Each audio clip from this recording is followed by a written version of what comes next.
जय गुरु जी महाराज। अनंतम शुक्राना गुरु जी महाराज। श्री शिव महापुराण रुद्र संहिता पार्वती खंड अर्थात तृतीय खंड अध्याय 7 और 8। ब्रह्मा जी कहते हैं, नारद, मैना के सामने महातेजस्विनी कन्या होकर लौकिक गति का आश्रय ले वह रोने लगी। उसका मनोहर रुदन सुनकर घर की सब स्त्रियां हर्ष से खिल उठीं और बड़े वेग से प्रसन्नता पूर्वक वहां आ पहुंची। नील कमल दल के समान श्याम कांति वाली उस परम तेजस्विनी और मनोरम कन्या को देखकर गिरिराज हिमालय अतिशय आनंद में निमग्न हो गए।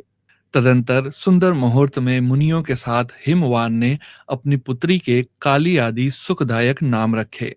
देवी शिवा गिरिराज के भवन में दिनों दिन बढ़ने लगी, ठीक उसी तरह जैसे वर्षा के समय में गंगा जी की जल राशि और शरद ऋतु के शुक्ल पक्ष में चांदनी बढ़ती है। सुशीलता आदि गुणों से संयुक्त तथा बंधुओं की प्यारी उस कन्या को कुटुंब के लोग अपने कुल के अनुरूप पार्वती नाम से पुकारने लगे। माता ने कालिका को उमा अर्थात अरि तपस्या मत कर कहकर तप करने से रोका था। मुने इसलिए वह सुंदर मुख वाली गिरिराज नंदिनी आगे चलकर लोक में उमा के नाम से विख्यात हो गई। नारद, तदंतर जब विद्या के उपदेश का समय आया, तब शिवा देवी अपने चित्त को एकाग्र करके बड़ी प्रसन्नता के साथ श्रेष्ठ गुरु से विद्या पढ़ने लगी। पूर्व जन्म की सारी विद्याएं उन्हें उसी तरह प्राप्त हो गईं जैसे शरद काल में हंसों की पात अपने आप स्वर गंगा के तट पर पहुंच जाती है और रात्रि में अपना प्रकाश स्वतः महाऔषधियों को प्राप्त हो जाता है। मुने, इस प्रकार मैंने शिवा की किसी एक लीला का ही वर्णन किया है। अब अन्य लीला का वर्णन करूंगा, सुनो। एक समय की बात है, तुम शिव की प्रेरणा से प्रसन्नता पूर्वक हिमाचल के घर गए। मुने, तुम शिव तत्व के ज्ञाता और उनकी लीला के जानकारों में श्रेष्ठ हो। नारद, गिरिराज हिमालय ने तुम्हें घर पर आया देख प्रणाम करके तुम्हारी पूजा की और अपनी पुत्री को बुलाकर उससे तुम्हारे चरणों में प्रणाम करवाया।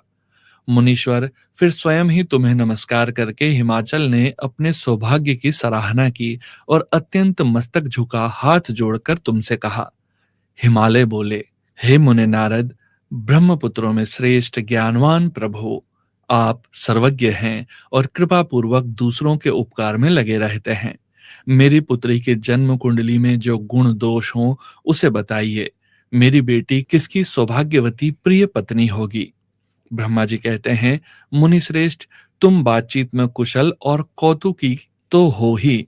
गिरिराज हिमालय के ऐसा कहने पर तुमने कालिका का हाथ देखा और उसके संपूर्ण अंगों पर विशेष रूप से दृष्टिपात करके हिमालय से इस प्रकार कहना आरंभ किया। नारद बोले, शैलराज और मैना, आपकी यह पुत्री चंद्रमा की आदि कला के समान बढ़ी है। समस्त शुभ लक्षण इसके अंगों की शोभा बढ़ाते हैं। यह अपने पति के लिए अत्यंत सुखदायिनी होगी और माता पिता की कीर्ति बढ़ाएगी। संसार की समस्त नारियों में यह परम साध्वी और स्वजनों को सदा महान आनंद देने वाली होगी। गिरिराज, तुम्हारी पुत्री के हाथ में सब उत्तम लक्षण ही विद्यमान है, केवल एक रेखा विलक्षण है। उसका यथार्थ फल सुनो। इसे ऐसा पति प्राप्त होगा जो योगी, नंग धड़ंग रहने वाला, निर्गुण और निष्काम होगा। उसके न माँ होगी न बाप। उसे मान सम्मान का कोई ख्याल नहीं रहेगा और वह सदा अमंगल वेश धारण करेगा। ब्रह्मा जी कहते हैं, नारद, तुम्हारी इस बात को सुन और सत्य मानकर मैना तथा हिमाचल दोनों पति पत्नी बहुत दुखित हुए। परंतु जगदम्बा शिवा तुम्हारे ऐसे वचन को सुनकर और लक्षणों द्वारा उस भावी पति को शिव मानकर मन ही मन हर्ष से खिल उठी। नारद जी की बात कभी झूठ नहीं हो सकती। यह सोचकर शिवा भगवान शिव के युगल चरणों में संपूर्ण हृदय से अत्यंत स्नेह करने लगी। नारद, उस समय मन ही मन दुखी हो हिमवान ने तुमसे कहा, मुने, उस रेखा का फल सुनकर मुझे बड़ा दुख हुआ है। मैं अपनी पुत्री को उससे बचाने के लिए क्या उपाय करूं? मुने, तुम महान कौतुक करने वाले और वार्तालाप विशारद हो। हिमवान की बात सुनकर अपने मंगलकारी वचनों द्वारा उनका हर्ष बढ़ाते हुए तुमने इस प्रकार कहा। नारद बोले, गिरिराज, तुम स्नेह पूर्वक सुनो। मेरी बात सच्ची है, वह झूठी नहीं होगी। हाथ की रेखा ब्रह्मा जी की लिपि है, निश्चय ही वह मिथ्या नहीं हो सकती। अतः शैल प्रवर इस कन्या को वैसा ही पति मिलेगा, इसमें संशय नहीं। परंतु इस रेखा के कुफल से बचने के लिए एक उपाय भी है, उसे प्रेम पूर्वक सुनो। उसे करने से तुम्हें सुख मिलेगा। मैंने जैसे वर का निरूपण किया है, वैसे ही भगवान शंकर हैं। वे सर्व समर्थ हैं और लीला के लिए अनेक रूप धारण करते रहते हैं। उनमें समस्त कुल क्षण सद्गुणों के समान हो जाएंगे। समर्थ पुरुष में कोई दोष भी हो तो वह उसे दुख नहीं देता, असमर्थ के लिए ही वह दुखदायक होता है। इस विषय में सूर्य, अग्नि और गंगा का दृष्टांत सामने रखना चाहिए। इसलिए तुम विवेक पूर्वक अपनी कन्या शिवा को भगवान शिव के हाथ में सौंप दो। भगवान शिव सबके ईश्वर, सेव्य, निर्विकार, सामर्थ्यशाली और अविनाशी हैं। वे जल्द ही प्रसन्न हो जाते हैं, अतः शिवा को ग्रहण कर लेंगे, इसमें संशय नहीं है। विशेषतः वे तपस्या से वश में हो जाते हैं। यदि शिवा तप करे तो सब काम ठीक हो जाएगा। सर्वेश्वर शिव सब प्रकार से समर्थ हैं। वे इंद्र के वज्र का भी नाश कर सकते हैं। ब्रह्मा जी उनके अधीन हैं तथा वे सबको सुख देने वाले हैं। पार्वती भगवान शंकर की प्यारी पत्नी होंगी। वह सदा रुद्रदेव के अनुकूल रहेगी, क्योंकि यह महासाध्वी और उत्तम व्रत का पालन करने वाली है तथा माता पिता के सुख को बढ़ाने वाली है। यह तपस्या करके भगवान शिव के मन को अपने वश में कर लेगी और वे भगवान भी इसके सिवा किसी दूसरी स्त्री से विवाह नहीं करेंगे। इन दोनों का प्रेम एक दूसरे के अनुरूप है। वैसा उच्च कोटि का प्रेम न तो किसी का हुआ है, न इस समय है और न आगे होगा। गिरिश्रेष्ठ, इन्हें देवताओं के कार्य करने हैं। उनके जो जो काम नष्ट प्राय हो गए हैं, उन सब का इनके द्वारा पुनः उज्जीवन या उद्धार होगा। अद्रिराज, आपकी कन्या को पाकर ही भगवान हर अर्ध नारीश्वर होंगे।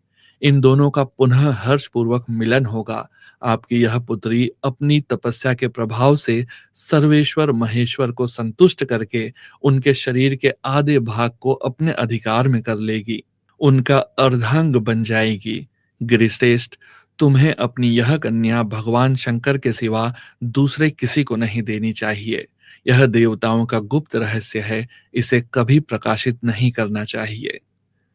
हिमालय ने कहा, ज्ञानी मुने नारद, मैं आपको एक बात बता रहा हूं, उसे प्रेम पूर्वक सुनिए और आनंद का अनुभव कीजिए। सुना जाता है महादेव जी सब प्रकार की आसक्तियों का त्याग करके अपने मन को संयम में रखते हुए नित्य तपस्या करते हैं। देवताओं की भी दृष्टि में नहीं आते। देव ऋषि ध्यान मार्ग में स्थित हुए वे भगवान शंभु पर ब्रह्म में लगाए हुए अपने मन को कैसे हटाएंगे? ध्यान छोड़कर विवाह करने को कैसे उद्यत होंगे? इस विषय में मुझे महान संदेह है। दीपक की लौ के समान प्रकाशमान, अविनाशी, प्रकृति से परे, निर्विकार, निर्गुण, सगुण, निर्विशेष और निरीह जो परब्रह्म है, वही उनका अपना सदाशिव नामक स्वरूप है।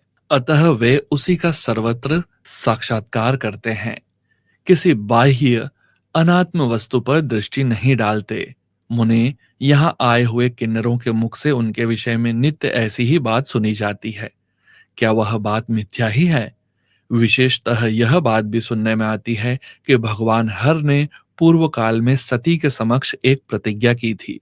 उन्होंने कहा था, दक्ष कुमारी प्यारी सती, मैं तुम्हारे सिवा दूसरी किसी स्त्री का अपनी पत्नी बनाने के लिए न वरण करूंगा न ग्रहण, यह मैं तुमसे सत्य कहता हूं। इस प्रकार सती के साथ उन्होंने पहले ही प्रतिज्ञा कर ली है। अब सती के मर जाने पर वे दूसरी किसी स्त्री को कैसे ग्रहण करेंगे? यह सुनकर तुम नारद ने कहा, महामते गिरिराज, इस विषय में तुम्हें चिंता नहीं करनी चाहिए। तुम्हारी यह पुत्री काली ही पूर्व काल में दक्ष कन्या सती हुई थी।